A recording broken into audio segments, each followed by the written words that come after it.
은혜를 베풀어 주시기 원합니다. 예수 그리스도 이름으로 하나님 말씀 증거하겠습니다. 오늘 오전 시간에는 우리 함께 이사야서 43장 말씀을 살펴보시겠습니다. 구약성경 1017쪽 구약성경 1017쪽에 있는 이사야서 43장 1절 말씀을 우리 함께 살펴보시겠습니다.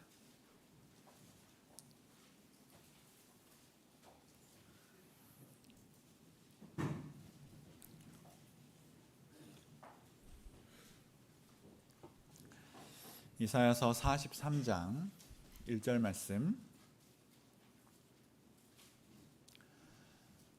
우리 한 구절이니까 한 목소리로 같이 읽어보시겠습니다. 이사야서 43장 1절 말씀 같이 읽겠습니다. 시작. 야곱아, 너를 창조하신 여호와께서 이제 말씀하시느니라. 이스라엘아, 너를 조성하신 자가 이제 말씀하시느니라. 너는 두려워 말라. 내가 너를 구속하였고 내가 너를 지명하여 불렀나니 너는 내 것이라. 아멘.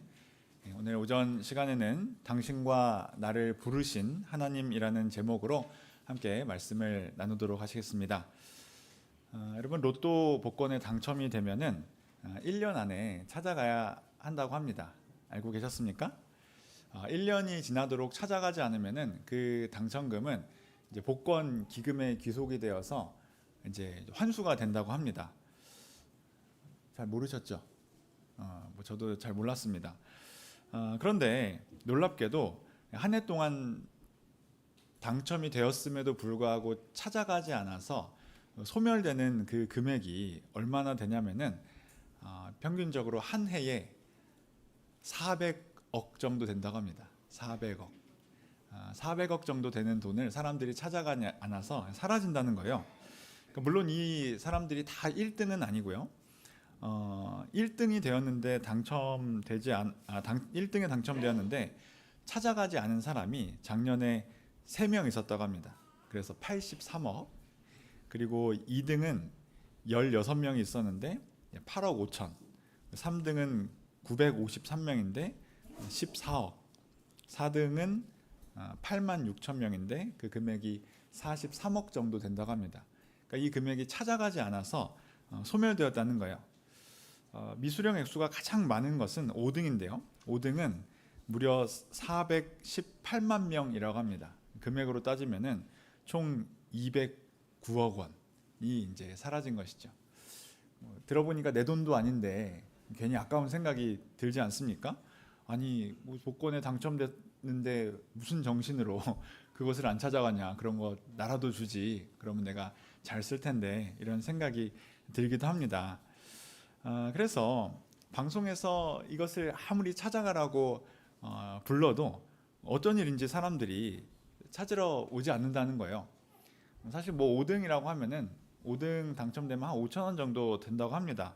그렇기 때문에 뭐 그거 안 찾아가도 뭐 크게 사는데 지장은 없지만은 뭐 커피 한 잔 값이니까 그래도 뭐 없어진다라고 하면은 아깝지 않습니까? 그런데 뭐 이런 것들은 놓치더라도 우리 인생 가운데에서 절대 놓치면 안 되는 부름이 있는데 그 부름이 바로 하나님의 부르심이라는 것입니다. 하나님께서 우리를 부르실 때에는 우리가 그 부름을 놓치지 말고 찾아가야 된다는 것입니다. 그래서 오늘 말씀은 하나님께서 우리를 부르셨다라는 것인데 무엇을 위해서 부르셨을까요? 우리를 구원하기 위해서 부르셨다라는 것입니다. 우리가 하나님의 부르심을 두 글자로 한자로 해서 이제 소명이라고 합니다. 소명이 하나님의 부르심이라는 의미죠. 굉장히 정감 있고 좋은 이름 아니겠습니까? 소명이라는 단어, 저도 참 좋아하는 표현인데 당신과 나를 부르신 하나님, 우리를 구원하시려고 부르신 하나님에 대해서 오늘 함께 말씀을 살펴보도록 하겠습니다. 하나님께서 우리를 구원하시기 위해서 이렇게 부르실 때 우리는 마땅히 하나님의 부르심에 대답을 해야 됩니다. 하나님의 이 부르심을 못 들은 채 하거나 아니면 듣고도 응답하지 않거나 하는 것이 아니라 하나님께서 우리를 부르셨을 때 우리가 모두 네 하고 응답할 수 있는 복된 우리 모두가 될 수 있기를 바랍니다.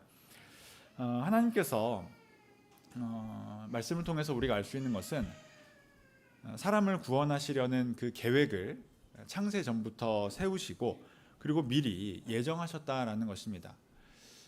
여기에 있어서 사실은 사람들이 할 것이 없습니다. 이것은 온전히 하나님께 속한 부분입니다.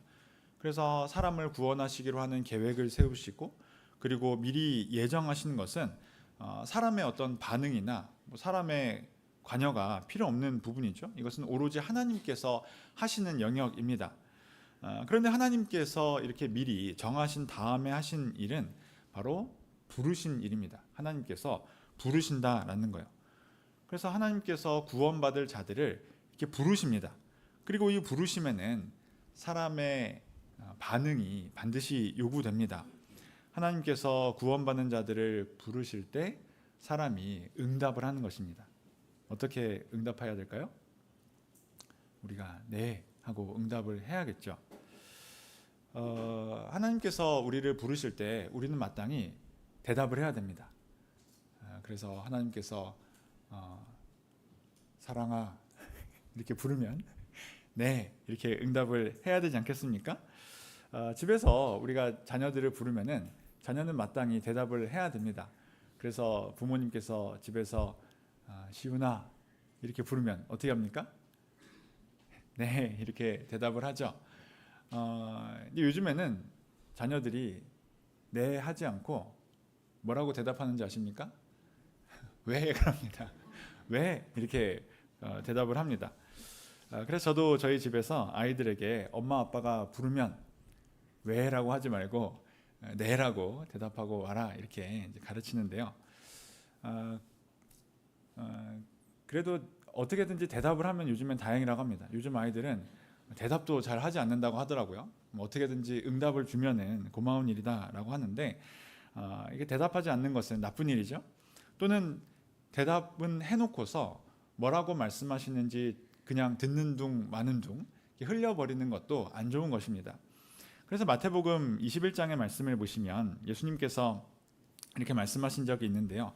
마태복음 21장 28절에 있는 말씀을 한 구절 찾아보겠습니다. 마태복음 21장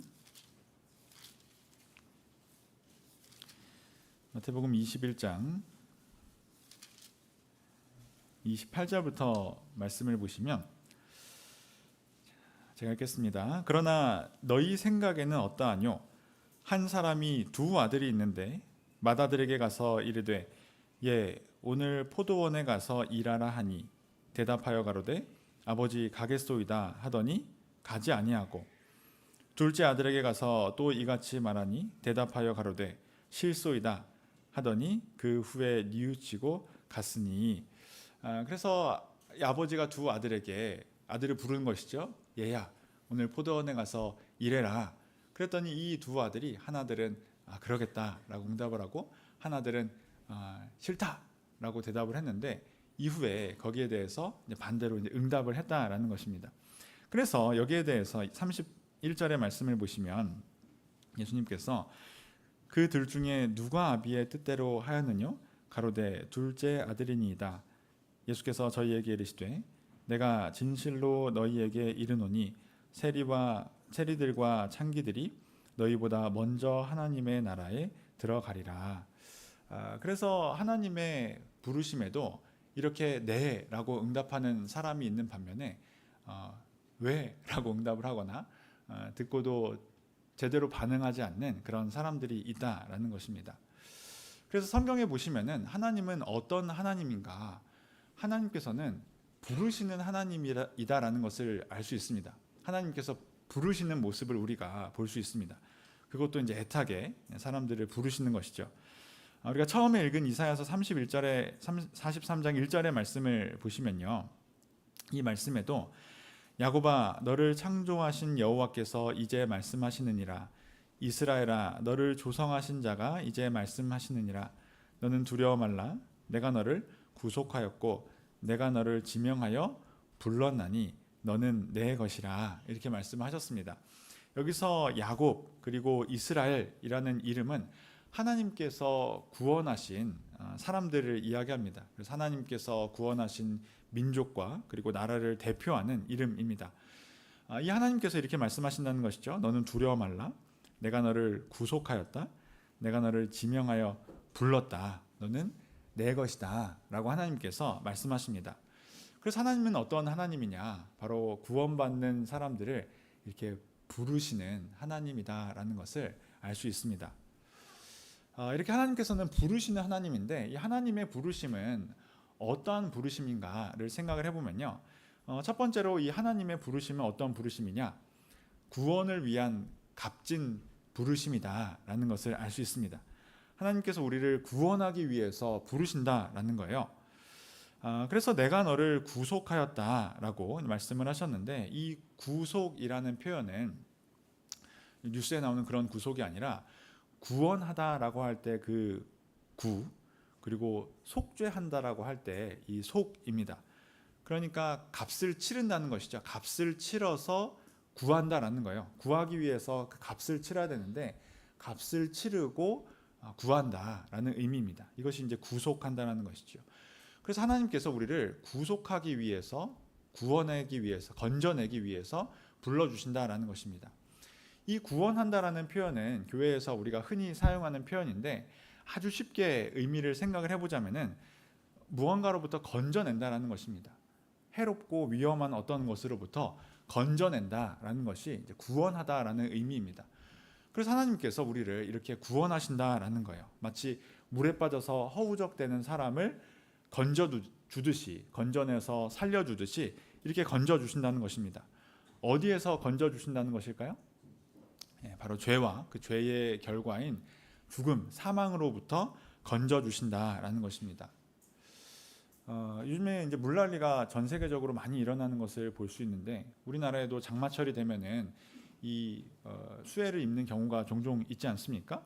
근데 우리나라뿐만 아니라 요즘에 기상 이변으로 전 세계에 큰 어떤 홍수, 큰 물난리가, 예전에 없었던 그런 물난리가 일어나는 것을 보게 됩니다.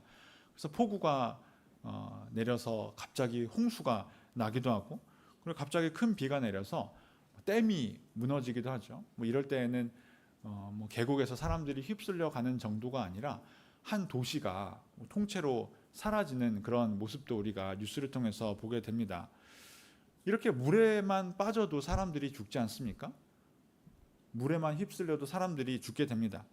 그런데 죄에 빠지면 어떻게 될까요? 이 죄에 빠지면은 사람이 자기의 힘으로는 절대 나올 수 없다는 것입니다. 죄에 빠져서 죽음으로 휩쓸려 갈 때에는 사람이 자기 힘으로는 나올 수 없다는 거예요. 누군가 그것을 건져내줘야지 거기에서 빠져나올 수 있는데, 바로 예수님께서 우리 사람들을 이렇게 건져주신다는 것입니다. 어떻게 건져주시느냐?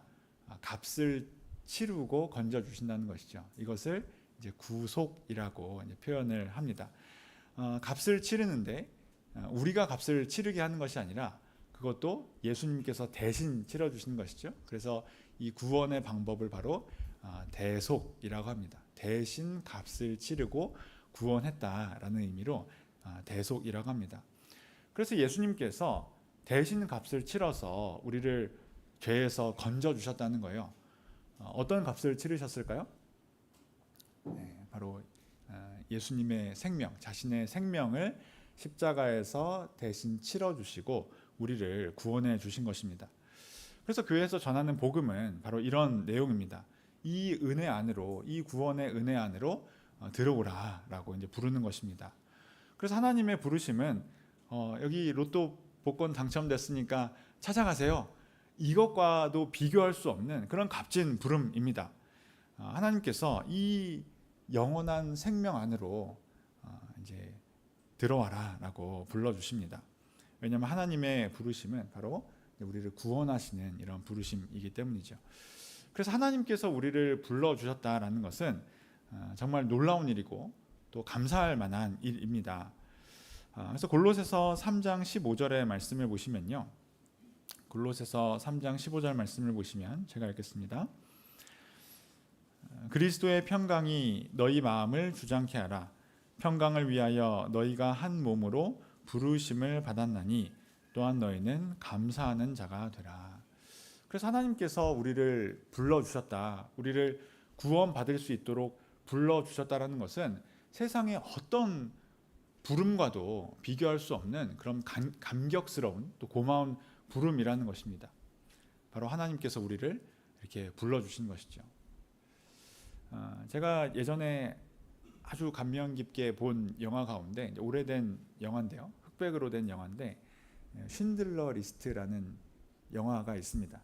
혹시 보신 분들 계십니까? 우리 어린 학생들은 아마 못 봤을 것 같고 좀 연배가 있으신 분들 가운데서는 이제 쉰들러 리스트라는 영화를 보신 분이 계실 텐데, 이 영화가 한 사람의 이제 삶을 이제 기록한 영화인데요. 제목 그대로 이제 쉰들러라는 이제 이름을 가진 사람의 이야기입니다.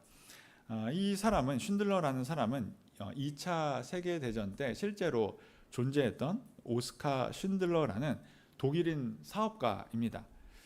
이 사람이 처음에 사업을 하면서 이윤을 많이 내기 위해서 이 유대인 노동자들을 고용을 했습니다. 왜냐하면 아주 저렴한 값에 이제 사람들을 구해서 일을 시킬 수 있었기 때문에 이 유대인들을 이제 고용을 해서 자기의 공장에서 일을 하게 했습니다. 그런데 유대인들을 보면서 또 그들이 당하는 어떤 그 고통스러운 삶을 보면서 불쌍한 마음을 갖게 된 거예요. 그러면서 시간이 지나면서 나중에는 이 유대인들을 학살해서 구원하기 위해서, 건져내기 위해서, 그들을 살리기 위해서 이제 자기의 공장으로 데려오는 일을 하게 됩니다. 그래서 그 과정에서 나치의 어떤 고위 이 층에 있는 사람들에게 뇌물로 유대인들을 빼오기 위해서 자기의 돈을 많이 쓰기도 하고, 또 사실은 공장에서 일하는 데에는 크게 도움이 되지 않는 어린 아이들이라든지 또 노인이라든지 또 여자들이라든지 이런 사람들을 데려와서, 그러니까 살리려고 데려온 거예요. 그런 사람들을 많이 데려와서 일을 시켰습니다. 그러다 보니까 이제 자기 사업에도 막 손해를 보게 되고 그렇게 됐죠. 하지만 그럼에도 불구하고 이제 불쌍한 사람들을 살리기 위해서 유대인들을 많이 데려오게 됩니다. 그 가운데, 영화 장면 가운데 이 유대인들이 이제 가스실에 들어가기 위해서 막 줄줄이 줄을 서서 막 이제 끌려가는 장면이 나옵니다. 그런데 이 쉰들러라는 사람이 이 자기 공장에 있는 사람들의 명단이 적힌 그 종이를 들고 가서, 이 사람들은 내 공장에서 일하는 아주 필수 노동자이기 때문에 이 사람들을 데려갈 수 없다, 우리 공장으로 데려와야 된다라고 하면서 그 명단을 들고 가서 이름을 부릅니다. 그 명단에 자기 공장에서 일하는 사람들의 이름을 막 목 높여 부르면서 그 사람들을 한 사람 한 사람 빼내오는 거예요. 그럼 이름이 불려진 사람들은 그 죽음의 가스실로 들어가는 길에서 빠져나와서 생명을 구하게 되는 것입니다. 그래서 그곳에서 자기의 이름이 불려졌을 때 얼마나 고마웠겠습니까? 얼마나 감격스러웠겠습니까? 그래서 이 오스카 쉰들러라는 사람이 살린 유대인의 수가 1,100명에 이른다고 합니다. 1,000명이 넘는 사람을 이 사람이 이제 살린 거예요. 그래서 그 사람의 명단을 바로 이제 쉰들러 리스트다라고 이제 불렀습니다. 그래서 죽음의 문턱에서 이 독일인 사업가의 입에서 불려지는 나의 이름은 바로 구원의 이름이었습니다. 우리의 인생이 마치 죽음을 향해서 한 걸음 한 걸음 나아가는 그런 모습과 같지 않습니까? 그런데 그런 인생 가운데에서 하나님께서 우리의 이름을 불러주신 것입니다. 이리로 와라 라고 하면서 불러주셨다는 거예요. 그럼 어떻습니까? 내가 살았구나 라고 할 수 있는, 사실은 감격적인 부름이라는 것입니다. 여러분, 세상에서 높은 사람이 나를 불러주거나 아니면 유명한 사람이 TV에 나와서 내 이름을 불러줬다라고 한다면은 그것은 굉장히 감격스럽고 영광스러운 일 아니겠습니까? 그래서 같이 초대해서 밥도 먹고 뭐 사진도 찍고 이러면 우리가 굉장히 고마운 일로 생각을 합니다. 그런데 그것은 하나님의 부르심과는 비교할 수가 없다는 거예요. 왜냐하면 하나님의 부르심은 바로 구원을 위한 부르심이기 때문입니다. 그래서 하나님께서 우리를 구원하시기 위해서 불러주셨다라는 것이고요. 그리고 다음 두 번째로 이 하나님의 부르심은 어떤 부르심이냐면은 친밀하고 애정이 넘치는 부르심입니다. 우리 다시 이사야서 43장 말씀을 보시면요. 이사야서 43장 1절의 말씀을 보시면 제가 읽겠습니다. 야곱아 너를 창조하신 여호와가 이제 말씀하시느니라. 이스라엘아 너를 조성하신 자가 이제 말씀하시느니라. 너는 두려워 말라. 내가 너를 구속하였고 내가 너를 지명하여 불렀나니 너는 내 것이라. 하나님께서 불러주셨는데 어떻게 불러주셨냐면은 내가 너를 지명하여 불렀다라고 말씀을 하십니다. 지명하여 불렀다. 지명하여 불렀다라는 것은 이름을 부르다라고 되어 있습니다. 이름으로 불렀다라는 거예요. 하나님께서 내 이름을 부르셨다라는 것입니다. 이 자리에도 이제 학교에서 일하시는 선생님들이 몇 분 계신 걸로 알고 있는데 예전에 학교에서 학생들을 부를 때 이름으로 잘 부르지 않았습니다. 어떻게 불렀을까요? 예전에는 야 혹은 몇 번 이렇게 불렀습니다. 요즘에는 그렇지 않죠. 요즘에는 학생들의 이름을 불러주지 않습니까? 그런데 하나님께서 우리를 부르실 때 우리의 이름으로 불러주셨다는 것입니다. 하나님께서는 이 세상의 모든 사람들에게 생명을 주신 분 아니겠습니까? 그런데 이 세상에 지금 살고 있는 사람이, 지구상에 살고 있는 사람이 80억 명 정도 된다고 합니다. 80억 명. 어마어마하게 많은 수 아니겠습니까? 그런데 지금까지 살다가 죽은 사람들, 또 앞으로 태어날 사람들까지 다 헤아려 본다고 한다면은 뭐 얼마나 수가 많을지 모르겠습니다. 상상이 가지 않죠? 그런데 하나님께서 그 사람들을 부르실 때, 수많은 사람들을 부르실 때, 야, 거기 너 이렇게 부르시는 것이 아니라 무엇으로 부르신다는 거예요? 이름으로 부르신다는 것입니다. 그래서 태영아, 태웅아 이렇게 하나님께서 이름으로 불러주신다는 것을 알 수 있습니다. 그래서 내가 아무리 작고 아무리 낮은 사람이라고 하더라도 하나님께서는 우리의 이름을 아시고 우리의 이름으로 애정을 가지고 불러주신다는 것을 알 수 있습니다. 예수님께서 이 땅에 오셨을 때 실제로 이렇게 하신 것을 우리가 봤죠. 누가복음 19장 5절 말씀을 보시겠습니다. 누가복음 19장 5절 말씀.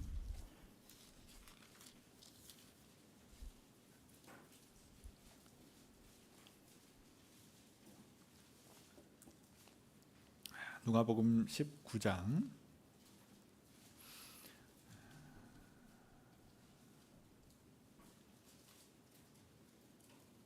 5절 말씀 제가 읽겠습니다. 예수께서 그곳에 이르사 우러러 보시고 이르시되 삭개오야 속히 내려오라 내가 오늘 내 집에 유하여야 하겠다 하시니. 예수님께서 여리고라는 한 마을에 들어가셔서 삭개오라는 사람을 부르십니다. 삭개오야 라고 부르시죠. 이 삭개오는 당시 이스라엘의 여리고라는 작은 마을에 살고 있었던 한 사람이었습니다. 근데 이 사람의 직업이 세리였습니다. 세금 공무원이죠. 근데 지금은 뭐 세무사 혹은 회계사 하면은 굉장히 좋은 직업이지만은 당시의 세리라는 직업은 사람들에게 아주 멸시받고 천대받던 그런 직업이었습니다. 왜냐하면은 이 세리는 돈은 많이 벌지 몰라도 당시 이스라엘 유대인 동족들에게 세금을 거두어서 지금 우리 민족을 지배하고 있는 로마에 이렇게 갖다 바쳐야 되는 그런 일을 하는 사람이었기 때문에 우리 정서로 따지자면은 이제 뭐 친일파 같은 그런 사람입니다. 그런 존재였죠. 민족의 배신자 같은 사람이었습니다. 그러니까 사람들이 이 삭개오를 얼마나 무시하고 멸시하고 사람 취급도 하지 않았겠습니까? 그런데 예수님께서 이 땅에 오셨을 때 그 삭개오를 이름으로 부르셨습니다. 삭개오야라고 부르셨다는 거예요. 당시 사람들이 삭개오를 어떻게 생각을 했냐면 7절의 말씀을 보시면 뭇 사람이 보고 수군거려 가로되 저가 죄인의 집에 유하여 들어갔도다 하더라. 그래서 삭개오에 들어가는 것을 보고 죄인의 집에 들어가는 것이다. 사람들이 이렇게 이야기를 했습니다. 또 10절에도 말씀을 보시면 그런데 그런 사람들에게 예수님께서 인자에 온 것은 잃어버린 자를 찾아 구원하려 함이니라라고 이제 말씀하신 것을 볼 수 있습니다. 그래서 예수님께서는 그 사람들이 죄인이라고 하는 사람 한 사람을 귀하게 여기셔서 이제 삭개오야라고 이름을 불러 주셨다라는 거예요. 그래서 하나님께서 우리를 부르실 때에는 우리 한 사람 한 사람을 아시고 또 우리의 사정을 다 이해해 주시고 어떤 삶을 살아왔는지, 어떤 삶의 상황 가운데에서 살아왔는지, 또는 과거에 어떤 죄를 지었는지, 또 지금은 어떤 고통을 받고 있는지, 이런 것들을 다 아시면서 우리를 사랑하셔서 내게로 와라 라고 이제 불러주신다는 것입니다. 구원을 위해서 불러주신다는 것입니다. 그래서 오늘 날에도 마찬가지겠죠. 하나님께서 우리를 구원하실 때에는 강제로 부르지 않습니다.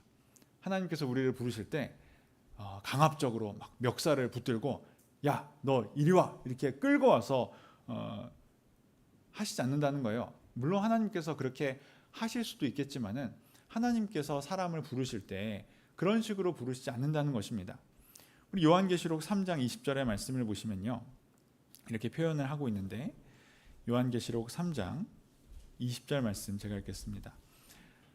볼지어다 내가 문 밖에 서서 두드리노니 누구든지 내 음성을 듣고 문을 열면 내가 그에게로 들어가 그로 더불어 먹고 그는 나로 더불어 먹으리라. 예수님께서 우리를 부르시는데 문을 박차고 들어가서 끌어내오겠다라는 것이 아니라 문 밖에 서서 두드리신다는 것입니다. 내가 들어갈 수 있도록 문 밖에 서서 두드린다는 거예요. 그래서 이 하나님의 부르심을 보면은 정말 섬세하고 그리고 우리의 눈에 놀랍다라는 것을 알 수 있습니다. 하나님께서 놀라운 어떤 방법으로 우리의 삶에 개입하셔서 우리를 섬세하게 불러주신다라는 거예요. 우리 교회에 대전에 있는 한 우리 교회에 몇 년 전에 이제 100세를 사시고 돌아가신 한 모친이 계십니다. 근데 이분이 이제 일제강점기 시절에 그 다다미 기술을 가진 남편을 따라서 중국에 가서 이제 지냈습니다. 중국에서 이제 간의 수공업을 하면서 이제 그 사람들을 이제 일꾼으로 사서 이렇게 다다미 일을 하는 그 일을 하면서 이제 지내셨는데, 중국에 가서 지내면서 아이를 낳았는데 그 아이들을 이제 어린 나이에 잃으셨습니다. 첫째를 낳았는데 첫째도 이렇게 갑자기 죽게 되고, 또 둘째도 낳았는데 이어서 병들어서 죽게 되고, 이런 이제 아픈 일을 겪으셨죠. 그런데 이제 셋째를 낳았는데 셋째 아이도 이제 심하게 병이 들어서 막 사경을 헤매는 것입니다. 그러니까 뭐 엄마가 거의 뭐 정신이 없죠. 정신이 나가게 되었습니다. 그런데 그 집에서 일을 하던 어떤 한 중국 사람이 와서 내가 이 아이를 위해서 기도해 줘도 되겠냐, 내가 이 아이를 위해서 기도해도 되겠냐, 이렇게 물어보는 것입니다. 그러니까 이 엄마가 뭐 지푸라기라도 잡는 심정으로 방법이 없으니까 그렇게 해달라라고 이야기를 했더니 이 중국 여자가 이 아이에게 와서 이 아이를 안고 이상한 소리로 못 알아듣는 말로 막 기도를 하면서 아이를 이렇게 토닥토닥 이렇게 해주더라는 것입니다. 뭐 한 거예요? 방언으로 기도하면서 안수기도를 이렇게 해준 겁니다. 그래서 그때는 뭔지도 모르고 그냥 해주니까 이렇게 받았는데, 놀랍게도 얼마 지나지 않아서 신기하게 아이가 낫게 된 거예요. 그래서 너무나 이제 신기해서 물어봤습니다. 당신 믿는 종교가 뭐요? 이렇게 물어봤더니 내가 기독교를 믿는다라고 이제 대답을 하는 거예요. 그러면은 그 교회를 다니는 것 같은데 그럼 어떤 교회를 다니냐? 그랬더니 이 중국인이 이야기하기를 쩐예수 짜회다. 어딥니까? 참예수 교회다라고 이렇게 이야기를 해줬습니다. 그래서 이분이 그 참예수 교회라는 이름을 이제 기억하고 마음에 새기고, 시간이 지나서 이제 다시 고국으로 돌아왔습니다. 한국으로 돌아와서 이제 대전에 가서 정착을 했는데요. 대전으로 돌아와서 내가 그때 나에게 은혜를 준 하나님을 믿어야겠다라고 생각하고 교회를 찾아서 신앙생활을 시작했습니다. 그래서 이제 감리교로 가서 신앙생활을 했는데 아주 또 열심히 신앙생활을 하셨나 봐요. 그래서 교회에서 뭐 속장도 맡기고 그래서 교회 일을 아주 열심히 이제 했다고 했습니다. 그러면서 이제 세상에서는 시장에서 이제 장사를 했는데 도매상에 가서 물건을 떼다가 시장에서 이제 소매로 이렇게 파는 일을 하면서 생계를 이어갔습니다. 그런데 이제 거래하는 도매 시장의 도매상 중에 한 명이 물건을 떼러 가면은 토요일마다 항상 문을 닫는 거예요. 물건을 사러 갔는데 토요일마다 이제 문을 닫고 장사를 하지 않는 겁니다. 그래서 어느 날 찾아가서 왜 당신은 토요일 날 장사를 안 하냐? 왜 문을 닫냐? 내가 왔는데 헛걸음을 했다. 이렇게 이야기를 했더니 그분이 대답을 하기를 내가 하나님을 믿는 사람인데 안식일을 지켜야 돼서 그런다라고 대답을 하시면서 불러놓고 노점을 탁 접고 이제 성경을 설명해 준 겁니다. 성경 공부를 이제 쭉 시켜준 거예요. 그러면서 안식일에 대해서 이제 쭉 설명을 해 주셨는데 그분이 누구냐면은 이제 우리 교회 원로 목자님 중에 한 분이신 우요한 목자님이셨습니다.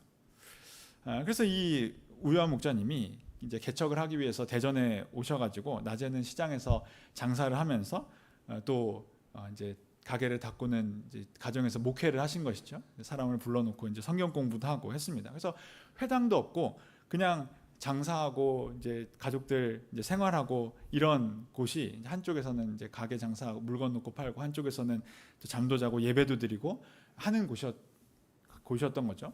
그래서 그곳이 이제 대전교회의 모임이 거기서 시작이 된 것입니다.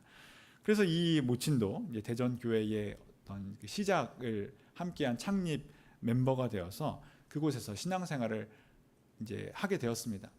그래서 하나님께서 그 인생을 돌이켜 보니까 그 여러 가지 일이 있고 이것저것을 떠돌아다니는 삶 가운데에서 하나님께서 오랫동안 기다려주시고 그리고 불러주셔서 하나님을 찾을 수 있도록 불러주셨다라고 이제 깨닫게 되었습니다.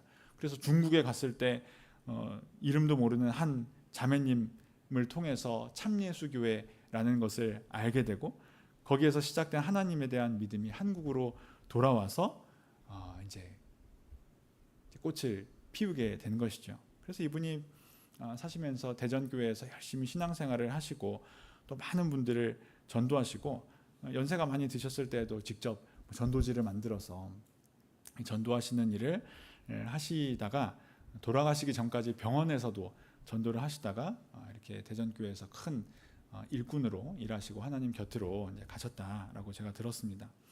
그래서 하나님께서 부르신다라고 할 때 하나님께서 부르시는 것은 막무가내로 부르시는 것도 아니고 혹은 하나님께서 큰 음성으로 우리에게 들리게 의정아 교회 나와라 하나님 믿어라 이렇게 말씀하시는 것은 아닐 수 있습니다.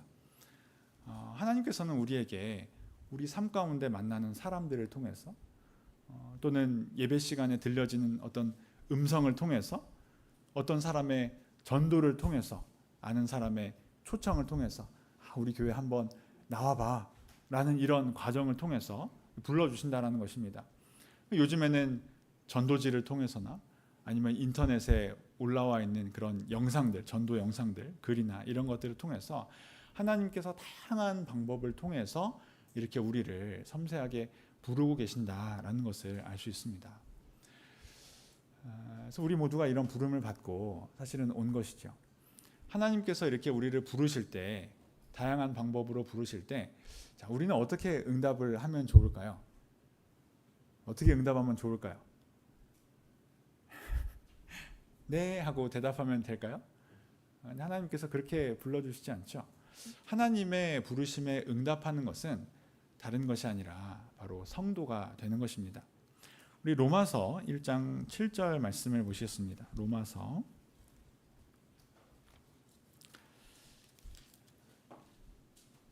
1장 7절 말씀.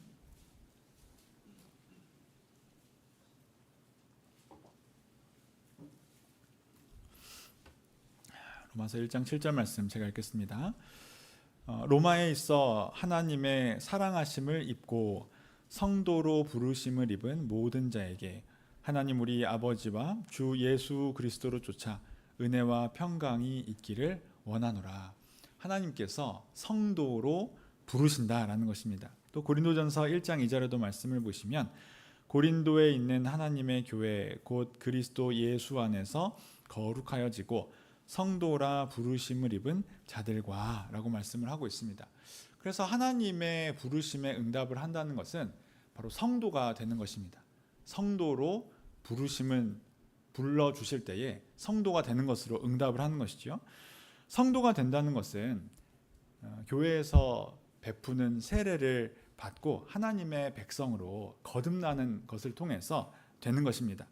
그래서 우리가 교회에서 베푸는 세례를 받고 하나님의 백성으로 성도가 되는 것이 바로 하나님의 부르심에 응답하는 것입니다. 이 방법을 통해서 우리가 하나님께 응답하는 것이죠. 왜냐하면 이것이 하나님께서 성경을 통해서 우리에게 알려주신 구원의 길이기 때문입니다. 하나님께서 교회를 통해서 또 세례라는 방법을 통해서 우리들을 구원하십니다. 그래서 여기에 앉아있는 저를 포함한 많은 성도들이 바로 이 방법을 통해서, 이 과정을 통해서 지금 여기에 앉아 있습니다. 그래서 이제 이후에 내가 하나님의 이 부르심, 내가 하나님의 부르심이 있어서 이 자리에 왔구나라는 것이 믿어지신다면은 세례를 받고 하나님의 자녀로 거듭나서 성도가 되는 것으로 우리가 응답을 할 수 있습니다. 물론 이것이 전부는 아니죠. 이제 이후에는 성도가 된 이후에는 성도답게 살아가는 과정이 필요합니다. 그래서 우리는 이 세상을 살아가는 동안에 성도다운 삶을 계속해서 살아가야 하는 그런 숙제가 남아 있습니다. 하지만 분명한 것은 이 일의 시작에 하나님의 부르심이 있다는 것입니다. 우리가 하나님의 부르심이 있기 때문에 거기에 응답을 해서 성도가 되고 또한 성도로 살아갈 수 있게 되었다는 것입니다. 그래서 하나님께서는 구원을 위해서 우리를 부르십니다. 그리고 지금도 하나님께서 계속해서 부르고 계십니다. 그래서 우리는 저와 여러분을 부르신, 구원을 위해서 불러주신 이 하나님의 은혜에 감사하면서 이 하나님의 부르심에 응답하고 또 하나님의 말씀에 순종하면서 살아갈 수 있게 되기를 바랍니다. 그리고 더불어서 하나님께서는 계속해서 부르고 계시죠. 교회를 통해서 부르고 계십니다. 이것이 우리가 또 계속해서 해 나가야 되는 사명입니다. 교회는 바로 예수 그리스도의 몸이기 때문에 예수님의 입이 되어서 또 예수님의 손이 되어서 귀한 영혼들을 이렇게 부르는 역할이 바로 교회에게 주어진 사명이라는 것을 우리가 기억해야 됩니다. 원하옵기는 우리 모두가 성도로 불러주신 하나님의 은혜에 감사하면서 또 성도를 부르는 사명을 주신 우리 사명에 충성하면서 살아가는 저와 우리 모든 부산교회 성도님들 되시기를 주님의 이름으로 축원합니다. 묵도하심으로 말씀 마치도록 하겠습니다.